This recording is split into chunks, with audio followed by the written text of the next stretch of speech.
Guys आज के इस वीडियो में हम लोग बात करेंगे सेलेनियम की और क्यों हमें सेलेनियम को इस्तेमाल करना चाहिए। देखो, जो बेसिक प्राइमरी यूज होता है सेलेनियम का वो होता है फॉर सॉफ्टवेयर टेस्टिंग, यानी कि आप लोग पाइथन में कमांड इशू करके ये बता सकते हो सेलेनियम को कि भाई क्रोम में किस एलिमेंट पर क्लिक करना है, क्या एलिमेंट पर क्लिक करके क्या चीज आए तो आपका जो सॉफ्टवेयर है या आपकी जो वेबसाइट है वो 100% वर्किंग मानी जाएगी। इन सब चीजों के लिए सेलेनियम का इस्तेमाल किया जाता है आज भी मुख्य रूप में। और सेलेनियम को इनिशियली जावा में लिखा गया है और पाइथन में इसकी बाइंडिंग्स है, जो कि हम लोग इस वीडियो में देखेंगे, एक्सप्लोर करेंगे कि किस तरह से इस्तेमाल करनी है। इस वीडियो में हम लोग फोकस करेंगे सेलेनियम को किस तरह से as a web scraping tool use करना है। अब क्यों आप यूज करना चाहोगे सेलेनियम को as a web scraping tool? इसका एक प्राइमरी रीजन ये है कि जब आप सेलेनियम का इस्तेमाल करते हो तो एक्चुअल में आपका क्रोम ब्राउजर खुलता है और आप क्रोम ब्राउजर को खोल के देख सकते हो एक्टिविटी को होते हुए। यूजुअली जो वेबसाइट्स होती हैं वो ब्लॉक कर देती हैं रिक्वेस्ट मॉड्यूल को या फिर किसी भी और तरह की ऑटोमेटेड स्क्रैपिंग को, क्योंकि वो नहीं चाहते कि आप लोग उनका डेटा उठाएं। लेकिन अगर आप लोग सेलेनियम का इस्तेमाल करते हो तो वो काफ़ी क्लोज होता है एक एक्चुअल यूज़र के बिहेवियर के और आप लोगों को ज़्यादा से ज़्यादा डेटा मिल सकता है। इसके बाद हम लोग यूज़ करेंगे प्रॉक्सी का, और प्रॉक्सी को मैं लूँगा वेब शेयर से और मैं आप लोगों को दिखाऊंगा कि वेब शेयर की प्रॉक्सी क्यों आप लोगों को इस्तेमाल करनी चाहिए और क्या फ़ायदा है वेब शेयर की प्रॉक्सी को यूज़ करने में। वेब शेयर इस वीडियो का स्पॉन्सर भी है, तो मैं वेब शेयर से रिलेटेड जो भी डिस्काउंट वगैरह है और उसकी डिटेल सब डिस्क्रिप्शन में आप लोगों के लिए डाल दूंगा। सबसे पहले हम सेलेनियम को भी जल्दी से देख लेते हैं। तो जैसे कि आप देख सकते हो, मैं आ चुका हूं अपनी कंप्यूटर स्क्रीन में। शिफ्ट राइट क्लिक करके मैं यहाँ पर VS कोड को सबसे पहले खोलूंगा और VS कोड को खोलने के बाद, क्योंकि मैं पाइथन में हूं, मैं एक वर्चुअल एनवायरनमेंट बना लूंगा। एक वर्चुअल एनवायरनमेंट को बनाने से आप लोगों का पाइथन एनवायरनमेंट आइसोलेट हो जाता है और उसमें आप अपने पसंद के पैकेजेस स्टोर कर सकते हैं। वो पैकेजेस आपके ग्लोबल पाइथन एनवायरनमेंट पे स्टोर्ड पैकेजेस से बिल्कुल डिफरेंट होंगे। तो वर्चुअल एनवायरनमेंट को बनाने के लिए हम लोग क्या करेंगे, हम लिखेंगे पिप इंस्टॉल सेलेनियम, और जैसे ही मैं सेलेनियम लिखूंगा पिप इंस्टॉल करके, ये ऑटोमेटिकली मुझे बताएगा कि वर्चुअल एनवायरनमेंट बना लो। तो मैं काम करता हूँ, यहाँ पर मैं एक फाइल बनाता हूँ सबसे पहले main.py। फिर यहाँ पर देखो इसने ऑटोमेटिकली डिटेक्ट कर लिया है select interpreter, create virtual environment, VN Python 3.12, और ये वर्चुअल एनवायरनमेंट मेरे लिए बना रहा है। अब सेलेनियम ऑलरेडी मेरे ग्लोबल पाइथन इंस्टॉलेशन का पार्ट है, लेकिन मैं क्या करूँगा कि सेलेनियम को दोबारा से इंस्टॉल करूँगा। तो आप लोग देखना, दोबारा से मैं इसको इंस्टॉल करने वाला हूँ सेलेनियम को। और यहाँ पर अब मैं पिप इंस्टॉल सेलेनियम लिखूंगा तो ये वर्चुअल एनवायरनमेंट में मेरे इंस्टॉल होना चाहिए। But let me open this terminal again. और होता क्या है कि जब भी आप पिप इंस्टॉल सेलेनियम करते हो इस तरह से, तो ये वर्चुअल एनवायरनमेंट में आपके ऑटोमेटिकली इंस्टॉल कर देता है। वैसे आप लोग टर्मिनल वगैरह अगर खोलते हो तो ब्रैकेट में लिख कर आता है आपके वर्चुअल एनवायरनमेंट का नाम, लेकिन अभी आप देख सकते हो यहाँ पर इसने ऑटोमेटिकली मेरे वर्चुअल एनवायरनमेंट में सेलेनियम को इंस्टॉल कर दिया। ठीक है, बहुत बढ़िया। तो मैंने यहाँ पर एक main.py फाइल बनाई है। अब मैं यहाँ पर गूगल पर गया और मैंने सेलेनियम पाइथन लिख दिया। आप देखो मैं यहाँ पर इस पेज पर आ चुका हूँ जो कि सेलेनियम की पाइथन की डॉक्यूमेंटेशन है। यहाँ पर बहुत सारी चीज़ें दी हुई हैं, इंस्टॉलेशन से लेकर इंस्टॉलेशन फॉर विंडोज़ यूज़र सब कुछ दिया हुआ है। लेकिन मैं यहाँ पर क्या करूँगा, गेटिंग स्टार्टेड पे जाऊँगा, यहाँ पर क्लिक करूँगा और मैं जो गेटिंग स्टार्टेड वाला कोड है इसे कॉपी कर लूँगा और आप लोग को दिखाता हूँ इसको रन करके। तो बेसिकली हम यहाँ पर क्या कर रहे हैं, python.org पर जा रहे हैं और हम लोग ये देख रहे हैं कि भाई पाइथन टाइटल में है कि नहीं। अगर नहीं होगा टाइटल में पाइथन तो ये यहाँ पर रिजर्वेशन फेल हो जाएगा और आपका प्रोग्राम स्टॉप हो जाएगा। फिर हम क्या कर रहे हैं, फाइंड कर रहे हैं एक एलिमेंट को और हम फाइंड कर रहे हैं बाय नेम। तो जहाँ पर भी name is equal to Q होगा वो एलिमेंट सेलेक्ट हो जाएगा। हम उस एलिमेंट के अंदर जो भी टेक्स्ट है उसको क्लियर कर रहे हैं। उसके बाद हम लोग पाइकॉन लिख रहे हैं, फिर एंटर मार रहे हैं। बेसिकली हम क्या कर रहे हैं, हम सर्च कर रहे हैं फॉर पाइकॉन। लेट्स सी ये काम करता है कि नहीं। लेकिन instead of Firefox I want to use Chrome, तो मैं इसको webdriver.chrome कर दूंगा और मैं इसको रन करूंगा। और अब देखो जैसे मैंने इस प्रोग्राम को रन किया, ये एक एक्चुअल ब्राउज़र मेरे लिए खोल रहा है और ब्राउज़र खोल के इसने ये सारे काम कर लिए और मुझे पता भी नहीं चला। So let's do one thing, let's import the time module, import time. और यहाँ पर हम क्या करेंगे कि time.sleep लगाएंगे राइट आफ्टर दिस लाइन। हम driver.close से पहले time.sleep लगाएंगे और हम कहेंगे यार भाई साहब हमको कम से कम यार 6 सेकंड तो दो। ठीक है, कम से कम 6 सेकंड तो दो। और मैं सारे टर्मिनल्स यहाँ पर बंद कर देता हूँ और मैं इसको चलाता हूँ दोबारा से। और आप देखो यहाँ पर क्या होगा कि पाइकॉन इसने सर्च किया और देखो यहाँ पर मिल गया पाइकॉन। और इसके बाद हमने क्या किया है, हमने एजर्ट किया है नो रिजल्ट्स फाउंड। भाई साहब नहीं होना चाहिए, मतलब एक्चुअल में रिजल्ट आना चाहिए। एजर्ट किया है no results found not in driver.page source। ठीक है, अब अगर मैं यहाँ पर कुछ इस तरह से कर दूँ, मान लो कोई अजीब सी क्वेरी डाल दूँ, उसके बाद चलाऊँ इस प्रोग्राम को, तो आप देखो नो रिजल्ट्स फाउंड होगा। और देखो यहाँ पर क्या हुआ, एजर्शन एरर आ गया क्योंकि हमारे जो टाइटल है उसमें नो रिजल्ट्स फाउंड था, लेकिन हमने यहाँ पर एक एजर्शन लगाया हुआ था। तो आप इस तरह से एजर्ट वगैरह करके टेस्टिंग कर सकते हो, और आपका अगर एजर्शन एरर आया इसका मतलब कि भाई आपकी टेस्टिंग फेल हो गई है, वरना आपकी टेस्टिंग जो है वो सक्सेसफुल हो गई है। तो ये बेसिक यूजेज था। आ जाते हैं दोबारा से डॉक्यूमेंटेशन पे, और ये एग्जांपल को बेसिकली एक्सप्लेन किया गया है कि हमने पहले वेब ड्राइवर को इंपोर्ट किया, उसके बाद हमने कीज़ को इंपोर्ट किया। कीज़ को क्यों इंपोर्ट किया? कीज़ को इंपोर्ट किया ताकि हम लोग रिटर्न की का यूज़ कर पाएँ। तो हम कीज़ डॉट रिटर्न लिखेंगे तो एंटर की चली जाएगी, तो हम lm डॉट सेंड कीज़ करके कुछ भी टाइप कर सकते हैं और कीज़ डॉट रिटर्न करके हम रिटर्न की भेज सकते हैं। और उसके बाद हमने बाय को इंपोर्ट किया। बाय नेम होता है, बाय आईडी होता है, बेसिकली एलिमेंट सेलेक्टर है। आप बाय नेम सेलेक्ट कर सकते हैं, आप बाय आईडी सेलेक्ट कर सकते हैं, आप बाय क्लास सेलेक्ट कर सकते हैं। और आप अगर यहाँ पर बाय डॉट लिखेंगे तो देखो इन्होंने यहाँ पर एक लोकेटिंग एलिमेंट्स वाला चैप्टर दिया हुआ है, जिसमें इन्होंने बताया कि भाई ID, name, XPath, link test, partial link text, tag name, class name और सीएसएस सेलेक्टर से आप लोग सेलेक्ट कर सकते हैं। और ये इसके एग्जांपल इन्होंने दिए हुए हैं। तो यहाँ पर आप एक एक करके ये सब चीज़ें यूज़ कर सकते हैं। लेकिन मैं भी क्या करूँगा, मैं सीधे आप लोगों को वेब शेयर के बारे में बताऊँगा, जो कि इस वीडियो को स्पॉन्सर भी हैं और एक प्रॉक्सी प्रोवाइडर हैं जो कि हम यूज़ करने वाले हैं इस वीडियो के अंदर। और आप लोग को इंपॉर्टेंस बताऊँगा प्रॉक्सी को यूज़ करने की। अब देखो प्रॉक्सी को हम लोग इस एग्जाम्पल से समझते हैं। आप देखो प्रॉक्सी क्या होती है, मैं आप लोग को एक्सप्लेन करता हूँ। ये एक प्रॉक्सी सर्वर है। टिपिकली क्या होता है कि एक क्लाइंट होता है और एक सर्वर होता है। अगर आप लोगों ने कोई भी रिक्वेस्ट भेजी किसी भी सर्वर को, तो आप क्या करोगे, डायरेक्टली उस सर्वर को भेजोगे। उस सर्वर को आपकी आईपी मिलेगी, ये पता चलेगा आपके बारे में कि आप कौन सा ब्राउजर यूज़ कर रहे हैं, एक बेसिक इन्फॉर्मेशन बेसिकली मिलेगी। और वो आपको इन सेट ऑफ इन्फॉर्मेशन से, इन सेट ऑफ डेटा पॉइंट से पहचान सकता है। और अगर आप लोग बहुत ज़्यादा रिक्वेस्ट मार रहे हैं on a website like Amazon, तो एक टाइम के बाद अमेजॉन कहेगा वेट अ सेकेंड, आप बहुत ज़्यादा डेटा नहीं पुल कर रहे हो, लेट्स बैन यू। तो अगर आप चाहते हो कि आप बैन ना हो और आप नहीं पहचाने जा सको, तो आप लोग प्रॉक्सी सर्वर का इस्तेमाल कर सकते हो।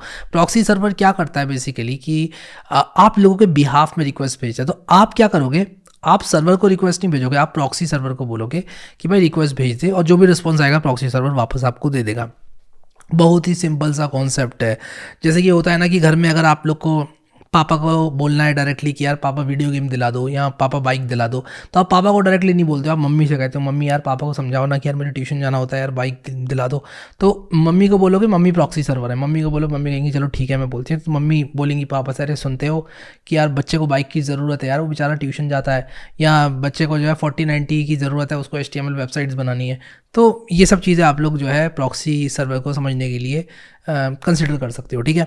तो आप समझ गए प्रॉक्सी क्या होता है। अब मैं आप लोग को वेब शेयर के बारे में बताता हूँ। अब अगर आप लोग डिस्क्रिप्शन में दिए हुए लिंक पर क्लिक करोगे तो आप लोग आ जाओगे वेब शेयर के पेज पर, और आप लोग यहाँ से बाय कर सकते हो हाई क्वालिटी प्रॉक्सीज। अब प्रॉक्सीज वेब शेयर की किस तरह से यूज़ करना है ये मैं आप लोगों को अभी बताऊँगा। लेकिन अगर आप लोग एक प्रॉक्सी प्रोवाइडर ढूंढ रहे हैं और आप लोग अपने वेब स्क्रैपिंग प्रोजेक्ट्स में प्रॉक्सी को कंसिडर करना चाहते हैं, ऐड करना चाहते हैं अपने फ्लो में, तो आप लोग वेब शेयर को कंसिडर कर सकते हैं। इट्स एन अमेजिंग प्रॉक्सी, और इनकी प्रॉक्सीज 99% से भी ज़्यादा अप टाइम के साथ आती हैं, जो कि एक बहुत अच्छी बात है। और आप लोग डेफिनेटली अलग अलग कंट्रीज़, अलग अलग रीजन्स को सेलेक्ट करके अपनी रिक्वेस्ट को भेज सकते हैं। तो आप यहाँ पर देखो कि ट्राई नाउ पर आप क्लिक करके इस प्रॉक्सी को ट्राई कर सकते हो, और ट्रस्ट पायलट और प्रॉक्सी वे पर भी इनकी बहुत बढ़िया रेटिंग्स हैं। तो this is something that you can consider. तो let me log in to my Webshare account, और हम लोग फिर देखेंगे कैसे इस प्रॉक्सी को यूज़ करना है फॉर स्क्रैपिंग। तो जैसे कि आप देख सकते हो मैं आ चुका हूँ अपने अकाउंट के अंदर, और अपने अकाउंट के अंदर आने के बाद मैं प्रॉक्सी लिस्ट पर क्लिक करूँगा और यहाँ पर मुझे बहुत सारी प्रॉक्सीज मिल जाएंगी। अब मैं क्या कर सकता हूँ कि इन प्रॉक्सीज को यूज़ करने के लिए मैं इन सबको डाउनलोड कर सकता हूँ। तो मैं क्या करूँगा, मैं डाउनलोड पर क्लिक करूंगा, और मैं डाउनलोड पर क्लिक करने के बाद अपनी इस प्रॉक्सी लिस्ट को डाउनलोड कर सकता हूं। तो आप देखो ये प्रॉक्सी लिस्ट मेरी डाउनलोड हो चुकी है। इसको मैं कॉपी करूंगा, और मैं आपको अभी थोड़ी देर में बताऊंगा कि प्रॉक्सी को कैसे आप लोग यूज़ कर सकते हो रिक्वेस्ट मारने के लिए। लेकिन मैं बेसिकली क्या करूंगा, इस प्रॉक्सी को मैं यहाँ पर proxy.py के नाम से, proxy.txt के नाम से इन प्रॉक्सीज को यहाँ पर ले लूँगा। अब मैं बताता हूँ कि आप अपने कंप्यूटर में प्रॉक्सी को किस तरह से ऐड कर सकते हो। तो मैं आप लोगों को दिखाता हूँ कि आप सेटिंग्स में कैसे जाओगे। तो आप लोग बेसिकली यहाँ पर प्रॉक्सी सर्च करो, और यहाँ पर प्रॉक्सी सेटिंग्स में चेंज प्रॉक्सी सेटिंग्स नाम की सेटिंग आपकी आएगी। आपने क्या करना है कि मैनुअल प्रॉक्सी सेटअप में आपको ये यूजर प्रॉक्सी सर्वर दिख रहा है, इसको आपको सेटअप पे क्लिक करना है, और इसको ऑन करके यहाँ पर आपको प्रॉक्सी का IP एड्रेस डालना है, यहाँ पोर्ट डालना है, और सेव पे क्लिक कर देना है आपको। तो मैं आपको दिखाता हूँ कि कैसे आप लोग ये कर सकते हो। तो मैं ये वाली प्रॉक्सी सेट कर देता हूँ, इसको मैं कॉपी करूँगा और कॉपी करने के बाद मैं यहाँ पर आईपी डाल दूंगा, ये हो गया पोर्ट, यहाँ पर मैं पोर्ट डालूंगा। एक बार आप लोगों ने प्रॉक्सी सेटअप कर ली तो आप किसी भी वेबसाइट पे जाओगे तो पहली बार ये आपसे ऑथेंटिकेशन मांगेगा, तो आप लोग को ये ऑथेंटिकेशन देना पड़ेगा। अब ये तो एक तरीका था प्रॉक्सी यूज करने का वेब शेयर की। एक और तरीका आपको बताता हूँ, वो वेब शेयर का एक फीचर है जो कि है ऑथेंटिकेशन मेथड। आप यहाँ पर चूज कर सकते हैं आईपी ऑथेंटिकेशन, और आप यहाँ पर ऑथराइज कर सकते हैं अपनी आईपी को, और आप कह सकते हैं कि भाई मेरी इस आईपी एड्रेस को ऑथराइज कर दो। तो यहाँ पर आप देख सकते हो कि ऐड न्यू आईपी एड्रेस, यहाँ पर मैं अपनी आईपी एड्रेस कॉपी करूँगा और अपना आईपी एड्रेस कॉपी करके मैं यहाँ पर कुछ इस तरह से अपने आईपी एड्रेस को पेस्ट कर दूंगा, और यहाँ पर मेरी ये जो आईपी है इसके थ्रू मैं प्रॉक्सी यूज़ कर सकता हूँ। तो मैं अगर यहाँ पर अपनी प्रॉक्सी लिस्ट पर आऊँ तो आप यहाँ पर देख सकते हो, मैं अब डाउनलोड करूँगा अगर, तो डाउनलोड प्रॉक्सी लिस्ट, तो मैं आपको दिखाता हूँ कि कुछ इस तरह से ये प्रॉक्सी लिस्ट आ जाएगी। और इस प्रॉक्सी को अब मैं अगर अपनी आईपी से यूज़ करूँगा तो मुझे कोई दिक्कत नहीं होगी, यानी ऑथेंटिकेशन ये मुझसे नहीं मांगेगा, विच मीन्स कि मैं डायरेक्टली इस प्रॉक्सी को यूज़ कर सकता हूँ।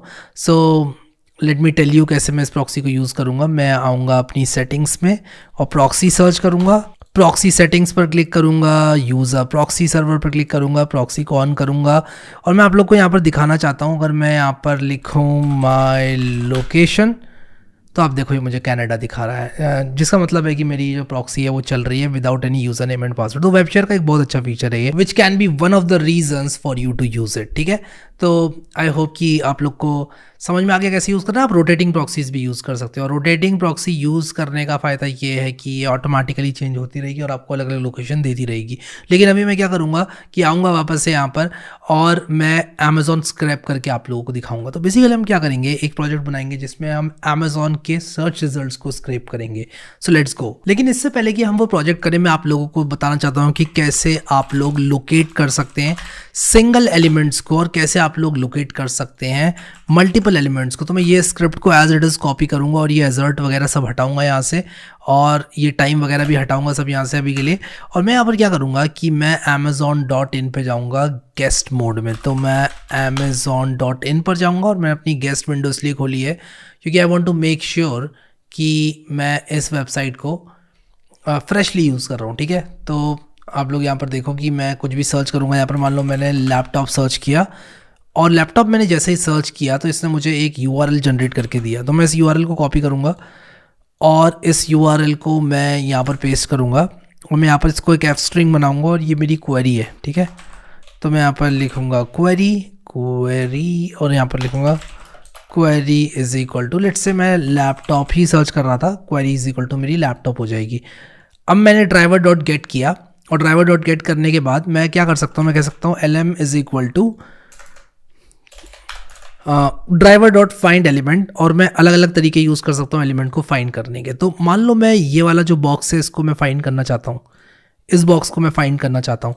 तो आप देखो मैं क्या कर सकता हूँ, मैं समझ सकता हूँ इस चीज़ को कि भाई देखो वो कौन सा सेलेक्टर है जिसके थ्रू मुझे एलिमेंट यूनिकली मिलेगा। तो यहाँ पर मेन सर्च रिजल्ट्स करके मुझे मिल रहा है, PUIS कार्ड कंटेनर करके मिल रहा है। अच्छा, अगर मैं PUIS कार्ड कंटेनर देखूँ तो मुझे नहीं लगता PUIS कार्ड कंटेनर करके कोई दूसरी क्लास इसमें होगी, सिर्फ ये वाले जो कार्ड्स हैं ये PUIS कार्ड कंटेनर करके क्लास। तो हाउ अबाउट मैं कहूँ कि मुझे बाय क्लास नेम दे दो सारे elements that contain this PUIS card container class. लेकिन क्योंकि मैं अभी सिंगल एलिमेंट आप लोग को बता रहा हूँ, इसीलिए मैं यहाँ पर बाय डॉट क्लास नेम करूँगा और क्लास का नाम लिखूँगा, और इसके बाद हम क्या करेंगे, हम प्रिंट करेंगे lm डॉट टेक्स्ट को। ठीक है, और यहाँ पर मैं टाइम डॉट स्लीप कर दूंगा कुछ देर के लिए, ताकि आप लोगों को पता चले कि यार हो गया रहा है। ठीक है, तो लेट्स रन इट। तो यहाँ पर मैंने इसको चलाया तो आप देख सकते हो कि ये अमेज़ॉन का पेज तो खुला, और इसके बाद ये बंद भी हो जाएगा, और इसने मुझे यहाँ पर देखो ये टेक्स्ट भी मुझे दे दिया इस कार्ड के अंदर का। तो मुझे ये एलिमेंट तो मिल जा रहा है, गुड, मुझे एलिमेंट मिल जा रहा है। अब अगर मैं इस एलिमेंट की HTML चाहता हूँ तो मैं क्या करूँगा, मैं यहाँ पर गेट एट्रीब्यूट करूँगा और यहाँ पर आउटर HTML लिख दूंगा, और जैसे ही मैं इसको चलाऊँगा आपको दिखाता हूँ मुझे इसकी आउटर HTML मिल जाएगी। तो मैं यहाँ पर इंटरेस्टेड हूँ अभी अपने इस टर्मिनल वाले पार्ट पे, और यहाँ पर इसने मुझे आउटर HTML नन दिया है, आउटर HTML। बेसिकली मुझे HTML को कैपिटल में लिखना पड़ेगा तब ये काम करेगा, और आप देखो ये काम कर रहा है अभी, और आप देख सकते हो कि यहाँ पर इसने मुझे आउटर HTML दे दी है। तो मेरा प्लान क्या है मैं आप लोगों को बताता हूँ। इस प्रोजेक्ट में मेरा प्लान ये है कि मैं लोकेट करूंगा मल्टीपल एलिमेंट्स को, और मल्टीपल एलिमेंट्स को लोकेट करके फॉर लूप के अंदर मैं इसकी जो आउटर HTML है उसको सेव कर लूँगा। एंड फाइनली मैं एक स्क्रिप्ट लिखूंगा जो कि क्या करेगी, इन सारे डेटा को बाद में स्क्रिप्ट करेगी। Sounds like a plan, good. तो ऐसा मैं क्यों कर रहा हूँ आप लोगों को मैं एक्सप्लेन करना चाहता हूँ। तो देखो क्या होता है कि जब भी हम वेब स्क्रैपिंग करते हैं तो एक अच्छी प्रैक्टिस ये होती है कि सबसे पहले आप HTML पेजेस को स्क्रैप कर लो, क्योंकि जो सबसे चैलेंजिंग टास्क होता है वेब स्क्रैपिंग में वो होता है डेटा को लेकर आना अपने कंप्यूटर में। मान लो आपको 1 मिलियन वेब पेजेस को स्क्रैप करना है जो कि सिमिलर दिखते हैं, मान लो अमेजॉन के प्रोडक्ट पेजेस हैं या फिर वो फ्लिपकार्ट के प्रोडक्ट पेजेस हैं, तो आप क्या करोगे कि उन सारे पेजेस को सबसे पहले डाउनलोड करोगे। अगर आप ऑन द फ्लाई इन्फॉर्मेशन को एक्सट्रैक्ट करोगे तो सबसे बड़ी प्रॉब्लम ये होगी कि हो सकता है आप कुछ इन्फॉर्मेशन मिस कर दो। तो it's always a good idea कि आप पूरा पेज डाउनलोड कर लो इन HTML फॉर्मेट, और उसके बाद एक एक करके सारे पेजेस से आप लोग स्क्रैपिंग करो। ठीक है, I hope that make sense. तो हम क्या करेंगे, यहाँ पर लोकेटिंग मल्टीपल .py करके एक फाइल बनाएंगे और मैं आपको दिखाऊंगा कैसे आप मल्टीपल एलिमेंट्स को लोकेट कर सकते हो। और मैं यहाँ पर प्रिंट करूँगा, यहाँ पर मैं यहाँ पर इसका टेक्स्ट प्रिंट करूँगा। मैं lm.text करके जो कि कर सकता हूँ, ठीक है। तो मैं lm.text को प्रिंट करूँगा और मैं यहाँ पर .getElements करूँगा इस बार, और मैं प्रिंट lm करूँगा सबसे पहले, प्रिंट lm, और इसके बाद हम देखेंगे कैसे इसको आइटरेट करना है। तो लेट्स रन दिस, और इसको मैं LMs बोलूँ तो शायद I will do justice to it. तो LMs बोलूँ तो ज़्यादा अच्छा रहेगा। आप देख सकते हो कि यहाँ पर इसने मुझे एक लिस्ट दी है, तो मैं फॉर LM इन LMs करूँगा, फॉर LM इन LMs। तो यहाँ पर मैंने लिखा फॉर LM इन LMs, मैंने एक फॉर लूप लगाया है यहाँ पर, और फॉर लूप लगाने के बाद मैं क्या करूँगा, लिखूँगा प्रिंट, और मैं lm.text लिखूँगा, और ये एक एक करके सारे एलिमेंट्स को मुझे आइटरेट करके दिखाएगा। तो लेट्स डू इट और देखते हैं कितने मिलते हैं हमें। और यहाँ पर प्रिंट करना चाहूँगा मैं number of elements found, lms.length items found लिखते हैं यहाँ पर, और इसके बाद इसको रन करते हैं। तो आप लोग देखो यहाँ पर ये मुझे बताएगा कितने एलिमेंट्स मिले इसको। ये कह रहा है list object has no attribute length. Okay, I got it. मुझे len फंक्शन का यूज़ करना पड़ेगा, हम पाइथन में, जावास्क्रिप्ट में नहीं। ठीक है, तो होता है ऐसा कभी कभी जो मल्टीपल लैंग्वेजेस यूज़ करें आप, तो पाइथन का जावास्क्रिप्ट में, जावास्क्रिप्ट का पाइथन में हो जाता है, कोई बात नहीं। तो यहाँ पर इसने मुझे बताया कि कितने यहाँ पर एलिमेंट्स हैं, 26 आइटम्स फाउंड। तो एक पेज पर 26 आइटम्स मिले, और मैं अगले पेज पर भी जा सकता हूँ, और मैं आपको बताऊँगा मैं अगले पेज पर कैसे जा सकता हूँ। अगले पेज पर जाने के लिए मैं क्या करूँगा कि यहाँ पर एक बटन होता है गो टू नेक्स्ट पेज करके, 2 करके होता है। देखो जैसे मैं 2 लिखूंगा तो यहाँ पर आप देखो कि जो पेज नंबर है वो पेज इज इक्वल टू 2 में आ गया है यहाँ पर। तो मैं क्या करूँगा, इसको कॉपी करूँगा, यहाँ पर end page is equal to भी यहाँ पर डाल दूंगा। तो अगर मैं चाहता हूँ मल्टीपल पेजेस पे जाना तो मैं वो भी कर सकता हूँ। तो मैं यहाँ पर लिख दूंगा k is equal to this end page is equal to 2। ठीक है, मैं अगर फर्स्ट पेज चाहूँ तो मैं यहाँ पर आई लिख सकता हूँ, और मैं कह सकता हूँ for I in range 1 to 20। तो मैं मान लो मैं चाहता हूँ कि भाई 1 से लेके 20 पेज नंबर तक जो जो मिल रहा है वो ले लो, तो मैं इस पूरे को डाल दूंगा कुछ इस तरह से, और 1 से लेके 20 पेज में जितनी जितनी क्वेरीज होंगी ये मुझे देता जाएगा। ठीक है, और यहाँ पर अभी तो मैंने प्रिंट किया LM को, मैं अपने प्रोजेक्ट में क्या करूँगा, इसको सेव करूँगा इन अ फोल्डर। तो आई विल शो यू कि वो चीज़ मैं कैसे करता हूँ। बहुत ही ईजी है, lm.get एट्रीब्यूट करूँगा, आउटर HTML करूँगा, और उस कंटेंट को राइट करूँगा एक फाइल में। तो लेट्स गो यार, अब project.py के नाम से बनाते हैं, और project.py जो हमारा होगा वो होगा हमारा वेब स्क्रैपिंग प्रोजेक्ट। मैं आप लोगों को सर्च रिजल्ट स्क्रैप करना दिखाऊंगा, लेकिन आप लोग सेम चीज़ को एक्स्ट्रापोलेट कर सकते हो, सेम चीज़ को यूज़ कर सकते हो आप to get the product page data. यानी कि आप इंडिविजुअल प्रोडक्ट पेज को खोलकर उसके अंदर की डिटेल्स को भी स्क्रैप कर सकते हो और एक अपना डेटा बना सकते हो बहुत बड़ा। सो लेट्स गो, स्टार्ट करते हैं। तो मैं लोकेटिंग मल्टीपल वाले प्रोग्राम से ही स्टार्ट करूँगा, और यहाँ से मैं क्या करूँगा कि instead of saying lm.text I will say a is equal to या d is equal to, d for data, d is equal to lm.get attribute, और मैं लिखूँगा विद ओपन, और मैं यहाँ पर डेटा स्लैश, और यहाँ पर मैं क्या करूँगा, मैं एक यूनिक नेम देना चाहता हूँ। वो नेम क्या होगा फाइल का। मैं एक काम करता हूँ, मैं लिखता हूँ file number is equal to 0, file is equal to 0। ठीक है, और मैं यहाँ पर क्या करूँगा, लैपटॉप प्लस फाइल नंबर, इसको इस तरह से दे दूँगा मैं। ठीक है, तो मैं क्या करूँगा, मैं लिखूँगा एक f स्ट्रिंग बनाऊँगा, और मैं कहूँगा कि भाई देखो जो भी क्वेरी है वो दे दो, और फाइल नंबर दे दो, ठीक है, फाइल नंबर, फाइल एनो नहीं, फाइल एनो नहीं, फाइल है, फाइल यहाँ पर दे दो। तो मैंने लिखा विद ओपन डेटा क्वेरी और फाइल, ठीक है, क्वेरी डैश फाइल कर देता हूँ मैं, ठीक है, या अंडरस्कोर फाइल कर देता हूँ। और फाइल एक इंटीजर है जिसको मैं प्लस प्लस करूँगा, लेकिन अभी मुझे इसको खोलना है राइट मोड में और मुझे खोलना है एज एफ, और मैं एफ डॉट राइट डी करूँगा और इसके बाद मैं फाइल प्लस इक्वल्स टू 1 करूँगा। तो मैं जैसे ही यहाँ पर एक डेटा फोल्डर बनाऊँगा और मैं इस प्रोग्राम को चलाऊँगा तो आप देखोगे कि ये जो मेरा डेटा फोल्डर है पॉपुलेट होना शुरू हो जाएगा, शुड पॉपुलेट एक्चुअली, बट यहाँ पर मुझे एक एरर आ गया। तो मैं यहाँ पर इनकोडिंग भी मेंशन कर दूंगा, मैं कहूँगा encoding is equal to UTF-8 and let's try this now. Okay, तो मैंने यहाँ पर एक एक्सटेंशन नहीं दी यार, मुझे एक्सटेंशन भी देनी चाहिए थी। आप देखो कितनी जल्दी ये जो डेटा है वो पॉपुलेट होना शुरू हो गया। तो यहाँ पर देखो 25 तक जो है ये पॉपुलेट हो गया, laptop underscore 25। Okay, nice nice यार, नाइस। तो लेट्स डू वन थिंग, यहाँ पर एक एरर आया है क्या, लेट मी चेक कि क्या इशू आया है। 26 आइटम्स फाउंड, और ओके, जो भी एरर आया है हम उसको एक एक करके एड्रेस कर लेंगे, but let's do one thing. यहाँ पर एक TXT लगाएंगे ताकि भाई मैं उस फाइल को रीड कर पाऊँ, ठीक है, .txt यहाँ पर लगाएंगे। तो यहाँ पर देखो इन्होंने मुझे ये सारे कार्ड्स दे दिए हैं। अगर मैं इसको फॉर्मेट डॉक्यूमेंट करूँ HTML करके, या क्यों ना मैं इसको .html ही दे दूँ एक्सटेंशन, तो मैं ये भी कर सकता हूँ। मैं दोबारा चलाऊँगा प्रोग्राम को, हाँ मैं ये सारा डेटा क्लियर करूँगा, और यहाँ पर देखो एक एक करके खुल रहा है, एक एक करके ये स्क्रैप कर रहा है, और स्क्रैप करने के बाद ये डेटा उठा रहा है। और देखो यहाँ पर इसको मैं फॉर्मेट डॉक्यूमेंट करूँगा, और मैं देखना चाहता हूँ कि यार यहाँ पर क्या मुझे डेटा मिला कि नहीं मिला। हाँ मिला, Lenovo IdeaPad Intel Core i7 data मिल रहा है मुझे, डेटा मिला। क्या मुझे लैपटॉप 25 में डेटा मिला? हाँ मिला, मुझे मिला डेटा।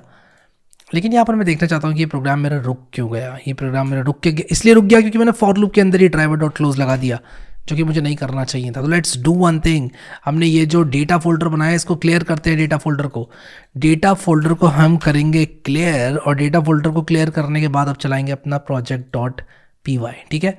चलाया project.py मैंने, look how fast it is, सारे इसने एक एक करके स्क्रैप कर लिए, और एक एक करके सारे स्क्रैप करने के बाद अभी क्या करेगा कि देखो पेज 3 पे आ गया, अभी फिर पेज 4 पे आएगा, और हम लोग प्रॉक्सी का भी इस्तेमाल कर रहे हैं यहाँ पर। तो सारी चीज़ों की शक्तियाँ ना एक साथ काम कर रही हैं। अब देखो एक एक करके इसने सारे प्रोडक्ट्स को एक्सट्रैक्ट कर लिया है, और सारे प्रोडक्ट्स को एक्सट्रैक्ट करने के बाद आप देखो क्या करेगा ये कि यहाँ पॉपुलेट कर देगा। और आप देखो कितने हमें मिल गए, कितने हमने प्रोडक्ट्स ले लिए हैं। ओ भाई साहब, हमने 217 प्रोडक्ट्स ले लिए। और फिर इसके बाद मैं क्या करूँगा, मैं इन HTML के अंदर एक एक करके जाऊँगा, और इस इन HTML के अंदर एक एक करके जाकर मैं कहूँगा कि भाई देखो सबसे पहले मुझे क्या चाहिए, मुझे इसका ये इमेज का लिंक चाहिए, मुझे इसका यहाँ पर ये टाइटल चाहिए, जो कि कहाँ पर होगा, मे बी पहले स्पैन के अंदर होगा, या मे बी पहले H2 के अंदर होगा। मैं देखता हूँ इस पेज में H2 कितने हैं, मैं देखना चाहता हूँ H2 कितने हैं। H2 एक ही H2 है, तो जो H2 है वो मेरा टाइटल है, ठीक है। तो इसके अंदर का जो टेक्स्ट है वो मेरा टाइटल है। H2 के अंदर जो A है, इनफैक्ट इन्होंने H2 के अंदर हाँ A है, उसका जो href है वो क्या है, वो मेरा लिंक है प्रोडक्ट का। तो इस तरह से मैं एक एक करके सारा डेटा उठा सकता हूँ। और देखो कितने ज़ोरों शोरों से डेटा को एक्सट्रैक्ट कर रहा है, इसने सारे डेटा को एक्सट्रैक्ट कर लिया। 459 entries, oh my God, this is huge, this is amazing. मतलब इतना सारा डेटा हमारे पास आ गया है। और अब हमारे पास क्योंकि इतना सारा डेटा आ गया है, अब हम लिखेंगे कलेक्शन स्क्रिप्ट, और मैं पूरे प्रोजेक्ट को समराइज भी करूँगा आप लोगों के लिए, अगर आप लोग को समझ नहीं आया तो इनफैक्ट कर ही देता हूँ, कलेक्शन स्क्रिप्ट लिखने से पहले कर देता हूँ। देखो हमने क्या किया, हमने एक सेलेनियम स्क्रिप्ट लिखी जिसमें हमने कहा कि भाई देखो एक एक करके हम क्या करेंगे कि सारे पेजेस को हम एक क्वेरी लेंगे, इस क्वेरी को लेकर हम सर्च करेंगे, और ये जो पेज आएगा हमारा, इस पेज पे एक एक करके सारे प्रोडक्ट के जो कार्ड्स हैं उनकी HTML को हम सेव कर लेंगे फाइल्स में। फिर हम अगले पेज पे जाएंगे, सेम चीज़ करेंगे। ये जितने भी सर्च रिजल्ट्स हैं, ये जो कार्ड है पूरा, यानी कि इतनी HTML, मैं आपको दिखाता हूँ कितनी HTML। ये कहाँ गया हमारा कार्ड कंटेनर, ये हमारा कार्ड कंटेनर, ये आपको दिख रहा है ना ऊपर जो हाईलाइटेड ब्लू में दिख रहा है, इतना पोर्शन हमने कहा कि भाई देखो ये हमें दे दो, ठीक है, ये हम सेव कर रहे हैं फाइल में। ये हमने सेव कर लिया सारे पेजेस के लिए, जितने भी सर्च रिजल्ट्स में आ रहे हैं पेजेस, सब के लिए कर लिया हमने, ठीक है। और सारा डेटा हमारे पास आ गया। अब हम एक एक करके क्या करेंगे, इन कार्ड के अंदर से डेटा निकालेंगे। भाई टाइटल ये इतने रुपए का, इतना ऑफ चल रहा था, प्राइम पे था कि नहीं, जो हमारा मन चाहेगा हम निकाल सकते हैं, ठीक है। अब क्योंकि हमारे पास ये सारा डेटा HTML फॉर्म में है हमारे डेटा फोल्डर के अंदर, हमें एक कलेक्शन स्क्रिप्ट लिखनी है जो कि हमें ये डेटा कलेक्ट करने में हेल्प करेगा। अब हमारा डेटा जो है वो एक सेट फॉर्मेट में है, तो हम क्या करेंगे, collect.py लिखेंगे। और collect.py क्या करेगा, हमको हेल्प करेगा सारा का सारा डेटा एक साथ कलेक्ट करने में। तो लेट्स डू वन थिंग, हम यहाँ पर सिंपली या तो हम सेलेनियम यूज़ कर सकते हैं, बट मैं सेलेनियम यूज़ नहीं करूँगा, मैं ब्यूटीफुल सूप यूज़ करूँगा। So let's do pip install bs4, pip install bs4। उप्स, मैंने bs कर दिया, bs4 करना था। हाँ, पिप इंस्टॉल bs4 करने से ब्यूटीफुल सूप इंस्टॉल हो जाएगा।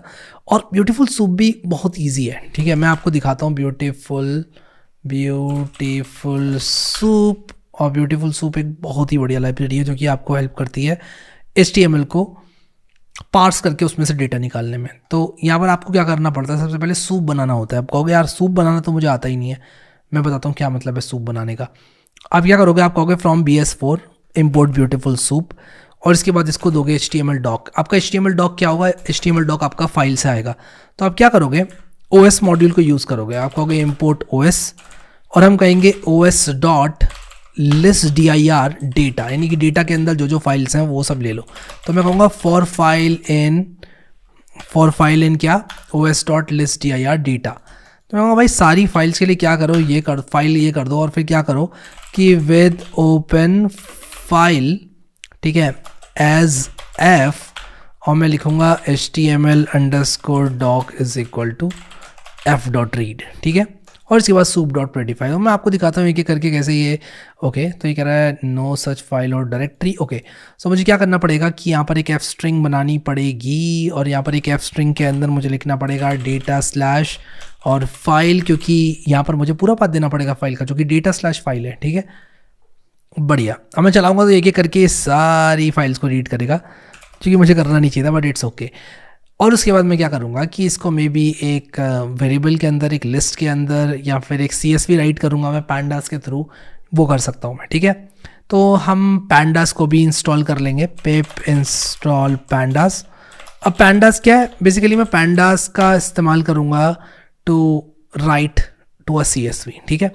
तो हम एक डिक्शनरी बनाएंगे बेसिकली, या फिर हम देखते हैं किस फॉर्मेट में हमें बनाना चाहिए। तो मैं pandas अगर लिखूंगा तो ये देखो पाइथन की डेटा एनालिसिस लाइब्रेरी है pandas, install pandas, getting started, बढ़िया। तो हम क्या करेंगे, गेटिंग स्टार्टेड पर क्लिक करेंगे। एक डेटा फ्रेम का कॉन्सेप्ट होता है pandas में, और यहाँ पर मैं दिखाता हूँ आप लोगों को कि ये आ गया getting started. What kind of data does pandas, how do I read and right in tabular form. Okay, तो ये CSV को रीड कर सकता है, और राइट करने के लिए हमें क्या करना है ये मैं देख रहा हूँ कैसे राइट होगा। डेटा फ्रेम, मुझे एक बड़ा बेसिक सा इसका ओवरव्यू चाहिए, एग्जाम्पल चाहिए, इनफैक्ट ओवरव्यू नहीं एग्जाम्पल। तो यहाँ पर कुछ इस तरह से हम लोग डेटा फ्रेम बना सकते हैं। आप देखो D is equal to column 1 में ये है, कॉलम 2 में ये है, तो हम कुछ इस तरह से डेटा बना सकते हैं, और फिर इसके बाद हम इसका एक डेटा फ्रेम बना के इसको एक्सेल में राइट कर सकते हैं। तो यहाँ पर मैं क्या करूँगा, लिखूँगा D इज इक्वल टू, एक हमारा रहेगा टाइटल, एक रहेगा हमारा प्राइस, ठीक है, और एक काम करते हैं, एक और लेते हैं हम, वो रहेगा हमारा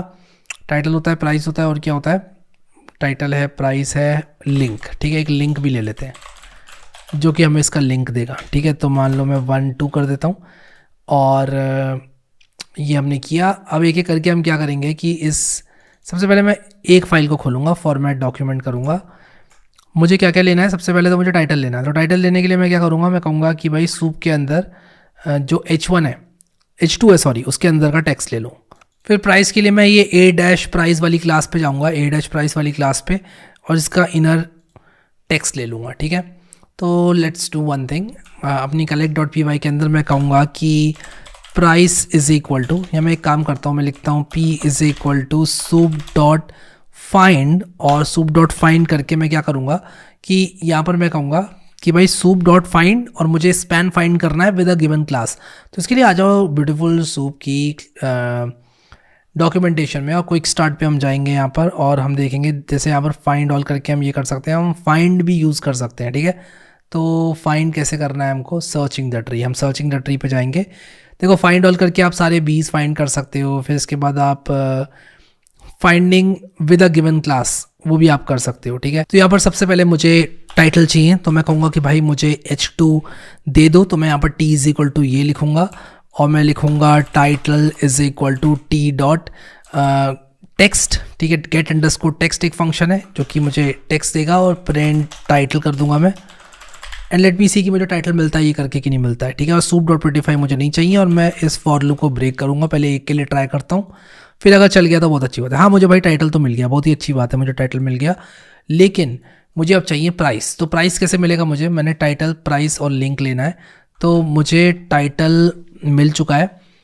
प्राइस मुझे कैसे मिलेगा? मुझे सबसे पहले ए टैग ढूंढने हैं। कंट्रोल F करता हूँ, देखता हूँ कि यहाँ पर ए टैग्स कितने हैं।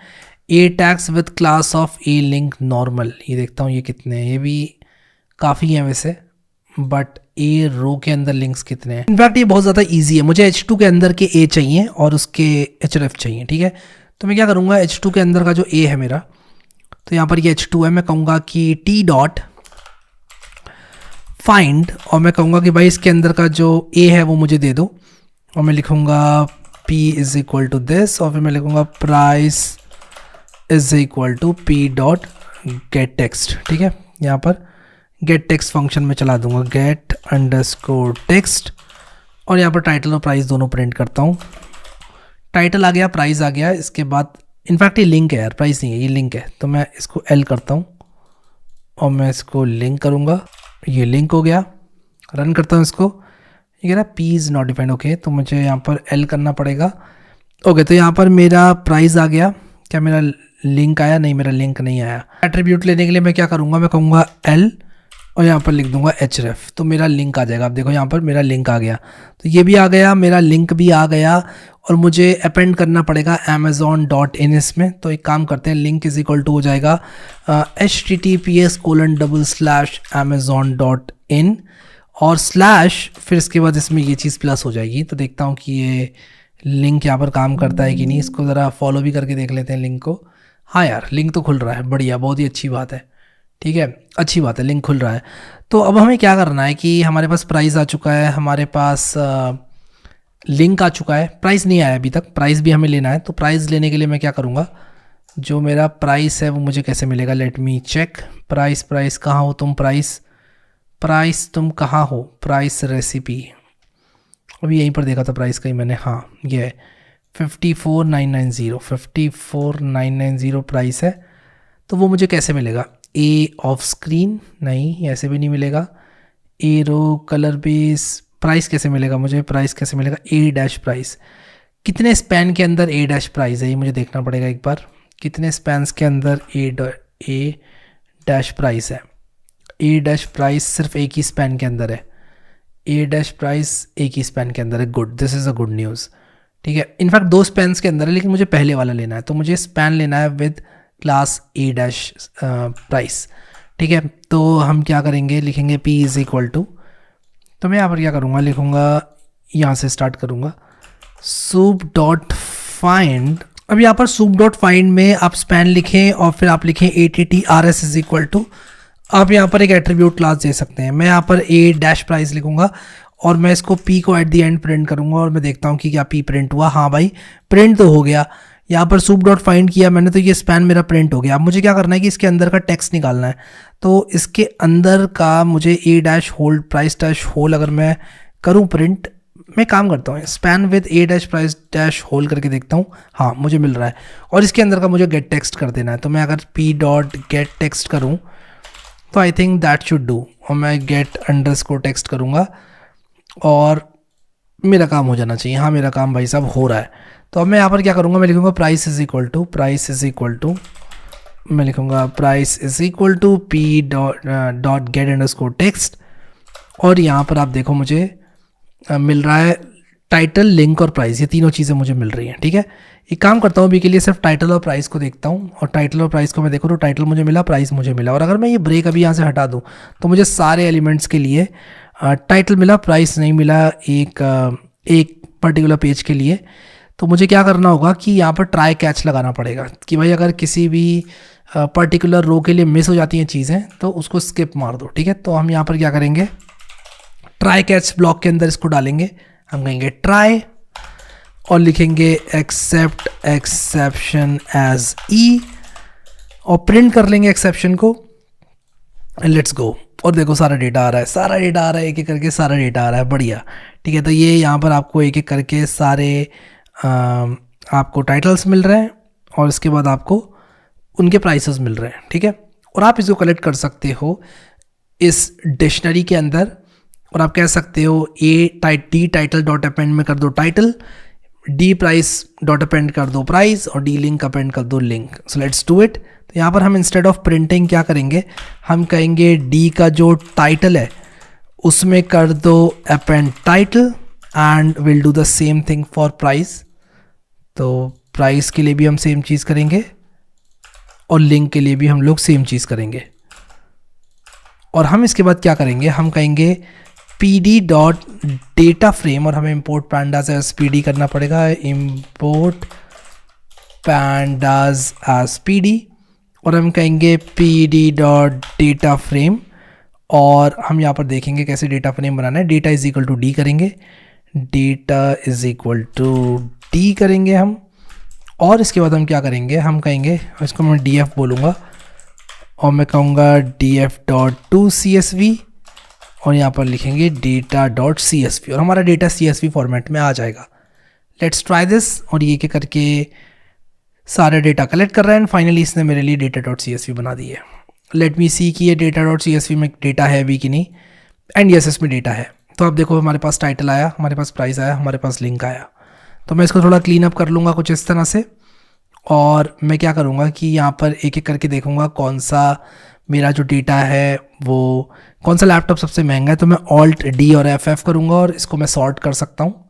मान लो मैं प्राइस लार्जेस्ट टू स्मॉलेस्ट करूँ तो देखो 5 लाख का लैपटॉप, देखते हैं भाई साहब ये कौन सा लैपटॉप है। तो अगर मैं इसको कुछ इस तरह से करूँ और इस लिंक पर क्लिक करूँ तो I can actually visit this link और देख सकता हूँ कि भाई ये 5 लाख का लैपटॉप कौन सा है, MSI क्रिएटर प्रो, बढ़िया यार। तो इस तरह से आप लोग जो है डेटा स्क्रैपिंग कर सकते हैं। आई होप आप लोग को ये वीडियो अच्छा लगा, डेटा स्क्रैपिंग आपको समझ में आई मैंने कैसे करी। और अपने और कॉम्प्लेक्स प्रोजेक्ट्स आप लोग सेलेनियम से ट्राई करो बनाना एंड आई होप कि आप लोगों को मज़ा आया। अगर आप लोग को प्रॉक्सी चाहिए तो आप वेबशेयर की वेबसाइट पे जा सकते हो, सारा जो ऑफर वगैरह के लिंक्स है वो मैं डिस्क्रिप्शन में आप लोगों के लिए डाल दूंगा। अभी के लिए इस वीडियो में इतना ही guys. Thank you so much guys for watching this video and I will see you next time.